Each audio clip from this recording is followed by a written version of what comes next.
Hi friends, welcome to my channel. ముంబైలో ఒక భయానక ఘటన సామాజిక మాధ్యమాల్లో వైరల్ గా మారింది.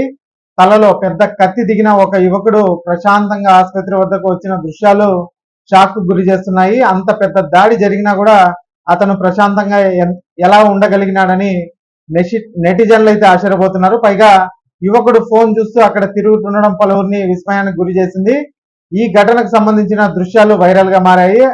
ఆర్థిక రాజధాని ముంబైలోని సియాన్ ఆసుపత్రి సమీపంలో ఒక యువకుడిపై భయంకరమైన దాడి జరిగింది. అతనిపై ప్రత్యర్థి పెద్ద కత్తితో దాడి చేశారు. ఇద్దరి మధ్య ఘర్షణలో బాధితుడి తల ఎడమ వైపున కత్తి అయితే దిగిందండి. తీవ్ర రక్తస్రావంతో అతని చొక్కా కూడా దాదాపు తడిసిపోయింది. అనంతరం ప్రత్యర్థి అక్కడి నుంచి పారిపోయాడు. బాధితుడు ఎవరి సహాయం లేకుండా స్వయంగా నడుచుకుంటూ సియాన్ ఆసుపత్రి వద్దకు చేరుకున్నాడు.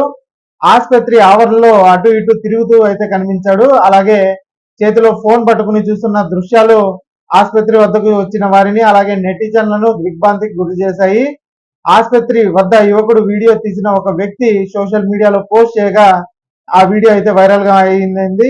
ఇంత పెద్ద గాయమైన అతను ఎలా స్పృహలో ఉండగలిగినాడని పలువురు ప్రశ్నలు లేవనెత్తుతున్నారు.